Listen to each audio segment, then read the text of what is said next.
As most of you know, my name is Dafna Tachover. I'm an attorney, and I'm the founder of an advocacy group called We Are the Evidence.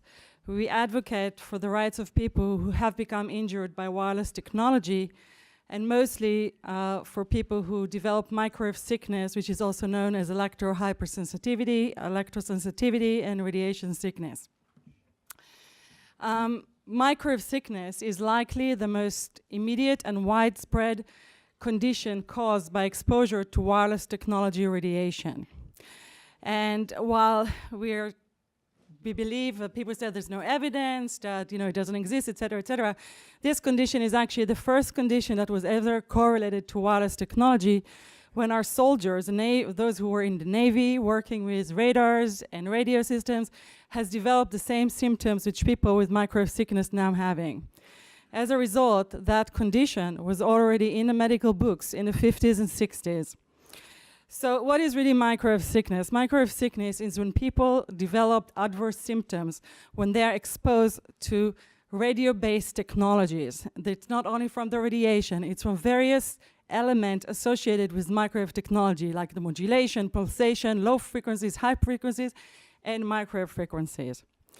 Symptoms that people are developing usually when they're exposed to these devices are headaches, nausea, heart palpitation, tinnitus, nosebleeds. Cognitive problems are very, very big, especially in children in schools we see it. Memory problems, tinnitus, other auditory effects, and many other symptoms. So essentially, anyone who develops any adverse symptoms from exposure to this technology is suffering from microwave sickness. So maybe even if it's just a symptom, a little bit headache, or pain in the head when you use a cell phone, or tingling in your hands, this is microwave sickness. Now, as I mentioned, the condition was actually already recognized in the 70s by all the Soviet countries. In 1973, all the Soviet countries already had it as medical books and were actually teaching them in schools. In Europe in 2009, the condition was recognized by the European Parliament, and in 2011 by the Council of Europe. It's actually on the International Code of Diseases. It's called IC10 CM-T66 radiation sickness, which is caused by ionizing and non-ionizing radiation. In the US, as I said, the Army, all our agencies essentially knew about this condition because of sickness of soldiers. And in 1982, the New York Appellate Court recognized this condition and said there's more than ample evidence to show that people can develop this condition when they're exposed to low level of microwave radiation. Since then, also the Access Board, which is the federal agency that is entrusted with putting guidelines to accommodating people with disabilities in federal buildings, also recognize the condition. Social Security agencies recognize the condition, and sorry, that's the wireless radiation, just a second. Already recognized the condition, and it has been accommodated under the ADA, the American with Disabilities Act. And maybe this is the time to mention that President George Bush passed away, and it was actually under his administration that the American with Disabilities Act was passed. So thank him for that. I mean, we've been dealing every day with people who develop this condition, trying to be accommodated for the disability, including in schools and including children. So thank you, George Bush, for that. So I think that those symptoms that we associated with electrosensitivity are not just headaches and nausea, etc., etc. What the science has shown us that these symptoms actually indicate a very severe physiological injury caused by exposure to this radiation.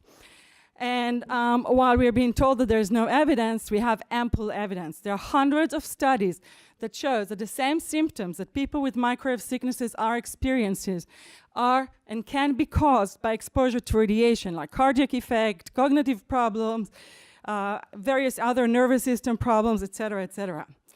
We also have case studies. Dr. Karl Hecht, who is one of the world's leading EMF experts, published a paper reviewing 1,500 studies showing microwave sickness is associated with exposure to this technology, and over 1,000 case studies of his own patients who have the condition. We also have objective provocation studies, meaning people who have developed the condition exposed to radiation or technology and develop immediate adverse biological effect like cardiac effect, changes in blood pressure, etc., etc. There are also subjective perception provocation study, and what I mean is studies in which people are exposed to the radiation and are supposed to recognize or detect whether or not a signal is present. Those studies that were done and properly designed show that some people who suffer from this condition can also detect the signal, but not everyone can. And indeed, there are many subjective provocation studies in which people could not detect the signals, but usually those studies, not surprisingly, were funded by the wireless industry. And to say, an understatement would be to say that these studies are scientific disgrace. The reason the industry is using the studies to deny the condition is because these studies are very easy to manipulate, and that is why we do not use subjective provocation study to diagnose and or to deny the existence of any condition. We do not expose a person who have asthma attack to smog, and if that person does not get an attack, we say, okay, there's no such condition and does not suffer from asthma. The most important flaw of these studies is none of them address the nocebo effect. They claim that it's psychological, while there's zero evidence to say it's psychological, but they essentially do not address the nocebo effect. So none of these studies remove the people who are affected by nocebo effect, and therefore all of these studies are not valid scientifically. So what are the physiological problems that were found to be associated with this condition? So a study that was done by Professor Dominique Bapaume in France has on 700 people who developed microwave sickness showed severe injuries. All the injuries are injuries that were found to be able to be caused by exposure to microwave and microwave-based technologies. He found, one of the things he found was people were developing autoimmune responses. They had 23% has antibodies in their body, which means there's autoimmune response to this radiation. He found in 28% of people biomarkers that show that their blood-brain barrier was broken. And that is a very severe injury. And already from 1975, we know that these microwave frequencies can actually break the blood-brain barrier. And that was done by Dr. Alan Fry, who worked with the Navy. Since then, dozens of studies confirm it. And we actually used microwave frequencies to break the blood-brain barrier of patients, people who develop brain tumor, to get chemotherapy to their brain. So it's not maybe this technology can break your blood-brain barrier. Clearly, it can actually do it. It also found So it also found inflammation responses. There was, for 40% of the people, there was an increase in their histamine level, and that is showing chronic inflammatory responses in the body.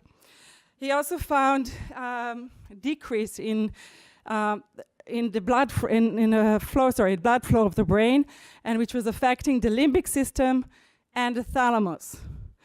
And this finding was actually confirmed in many, many other studies that show essentially this kind of brain injury with people, including children. Another problem that was found in all of the people was reduction in the levels of melatonin in the body.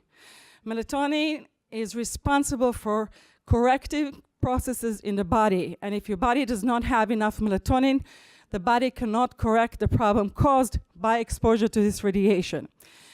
And melatonin is also involved in a process called oxidative stress.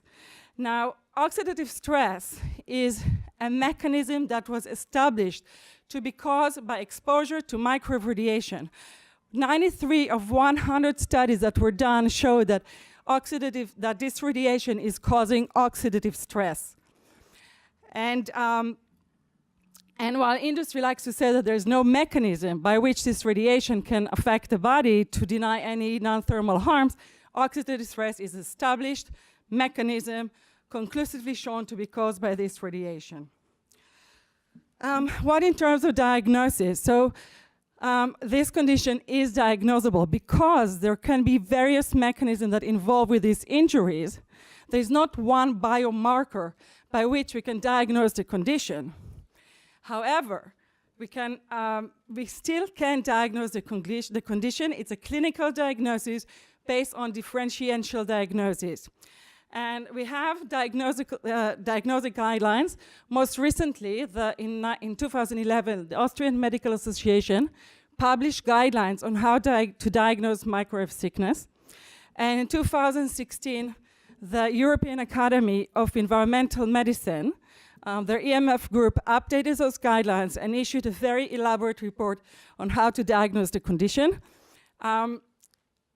Doctors all around the world have been using this to diagnose people, including in the US. And there's definitely growing awareness of doctors to the condition, also because many of them are becoming sick themselves. And this is actually encouraging because then people can be accommodated for their disability. So what is the prevalence of this condition in the population? We don't know. Surveys that were done up to 2006 show that at least 10% of the population already suffering from this condition. And, but this is before smartphone, before Wi-Fi, before utility smart meters. So this is essentially before the exponential increase in our exposure to this radiation. Now, those injuries also show that there's no something different in people who are electrosensitive. This is why I don't like the name electrohypersensitivity. Those injuries that were found with people who develop the condition are injuries that can happen in each and every person. While we may have some predisposition in people, we found some genetic predisposition, this condition can be developed by everyone. I'm finishing, sorry. To summarize, recently an appeal was submitted by 240 scientists to the European Parliament calling for moratorium on 5G. And they said correctly that this condition is already pan-epidemic. And we cannot, as a society, continue to ignore it.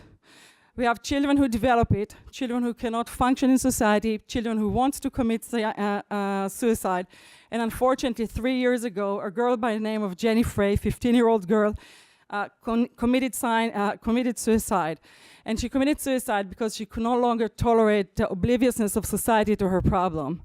So we must talk about it, we must expose it, because I think this is, as I said, the most widespread condition, and we need to help people make the correlation between their symptoms to this radiation, and I do believe that that will help us cause change and expose the problems with wireless technology. Thank you.